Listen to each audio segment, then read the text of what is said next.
Everybody, this is Dream, and before I get started, can you guys please smash that subscribe button and that like button? I really do appreciate it. Really helps the channel a lot. With that said, let's get into the slate here today. Before I get started, I'm going to get into the injury report. So for the Pelicans, we actually have several guys out. We have Herb Jones, Brandon Ingram, and Zion Williamson all out.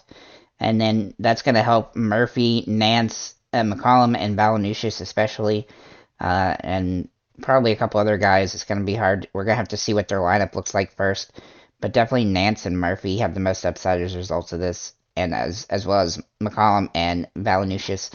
And then we're going to look at the LA Clippers. Now, Paul George is out, and also Morris is out. And so this is going to give upside to a lot of guys as well. However, we don't know if Kawhi Leonard is going to come off the bench yet. So hopefully we get that information before lock. Because if he comes off the bench, that's going to give a really big boost to Kennard, probably Covington and Powell, and maybe Batum and Mann. It's going to be a rough slate here, I think, with all these injuries. And then for the Thunder, of course, we have Shea Alexander out and Josh Giddey.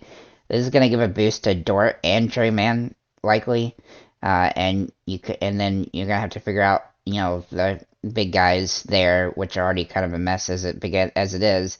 And then also for the Dallas, Tim Hardaway Jr. is actually doubtful for today's game, and if he's out, that's gonna give a nice little boost to Spencer Dinwiddie because he'll play a little bit more extended minutes, and so that's what we have for the injury report.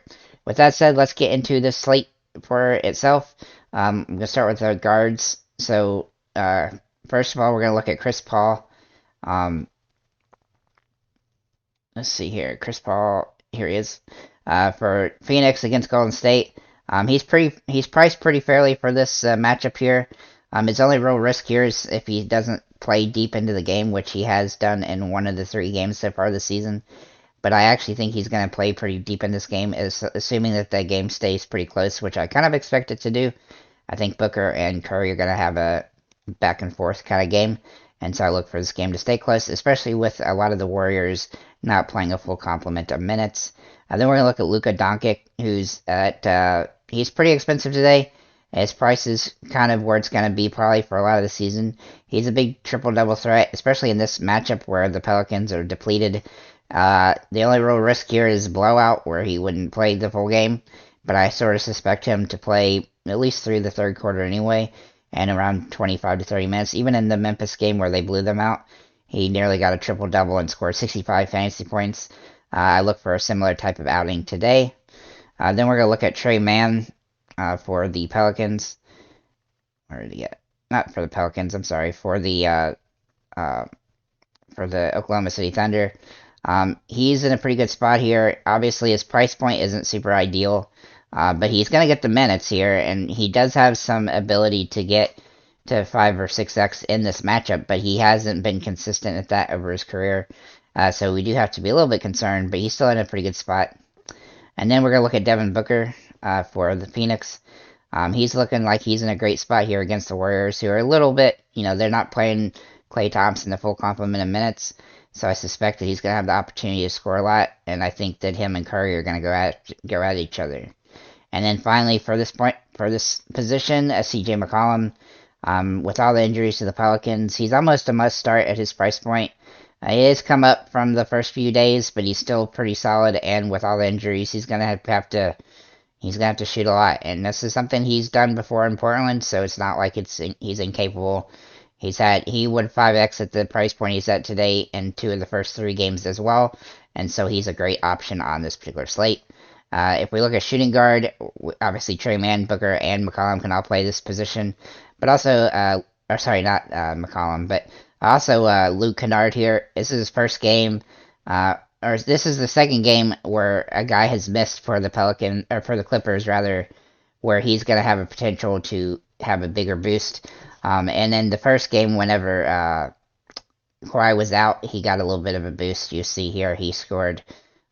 He played more minutes, 28 minutes as opposed to about 20 minutes in the other 2 games. If he does start, then that would definitely give him a bigger boost. I don't necessarily expect him to start here, but we have to wait to see what Kawhi is doing. So he's an interesting option just because of his price point, if he's going to get more minutes in this matchup with Paul George out. Bradley Beal looks really solid here for Washington against Detroit. He hasn't really had his big boom game yet, but he's been pretty close to where he needs to be. His price point has also come down, which helps some here.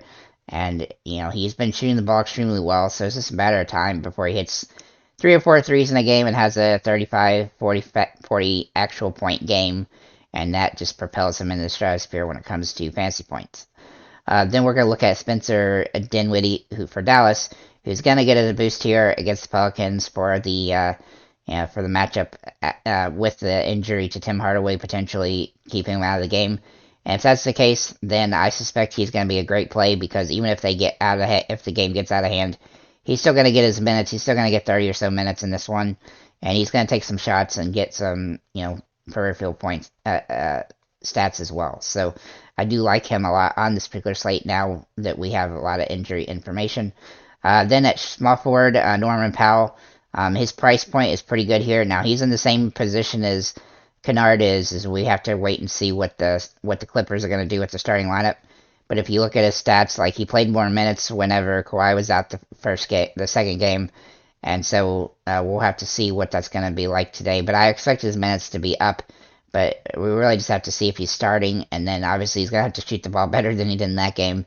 But he's got a better opponent this time, not a team that's going to be a big threat defensively to the Clippers.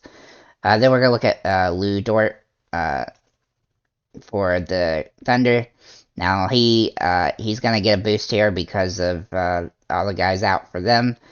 His price point is not super ideal. It's kind of come up a little bit, but he does have a good production with SGA out, and so I look for him to play a solid complement of minutes regardless of the outcome of the game, and he should be pretty solid in this one overall. The only real risk with him is his price point, and if Kawhi Leonard actually guards him in the game. Assuming that Kawhi plays a full complement of minutes, which he probably won't. Cam Johnson for the Phoenix Suns, he looks like he's in a pretty solid spot here. His price point has come down a little bit, and he looks like he's a little bit more healthy now than he was the last couple games. So I think his upside is going to go up a little bit, and I like him as a good contrarian option on this particular slate. He should be able to 5x here pretty well, especially in a game where if it gets out of hand, he'll still be playing. And then Trey Murphy for the Pelicans, he should start here. And if you see in the last game, whenever Ingram got hurt, he ended up playing quite a bit more during the game. And so I suspect that's going to be the case in this one. He's going to play a lot. And his price point, while it has come up a little bit, is still pretty safe overall for his potential here. Even in the first game of the season, when everybody played, he still scored 33 fantasy points. And in the second game, when everybody played, he only played 20 minutes, but he scored 18 fantasy points. Obviously, that came from some blocks and steals, but I do expect him to play well in this particular matchup. And then for power forwards, we have Batum to take a look at for the Clippers. Now, Batum is in the same situation as all the other guys for the Clippers. If he starts, he'll definitely get a lot more minutes. I kind of expect him to start here. He played the most minutes of the like mid-level dudes that play more whenever Kawhi or Paul George is out, and so I suspect he might do the same. And he had a really good outing the first time with 23 fantasy points, so I look for him as a good option here, but we're going to have to check on those lineups, obviously. Then Robert Covington, he's kind of in the same position as well. He gets more minutes as a result and has potential to 5x. His price point isn't quite as ideal, obviously, but he's still in an interesting spot. And then Isaiah Stewart for Detroit. Now, he's actually been playing really solid so far this season, and his price point is still pretty fair for what he can do.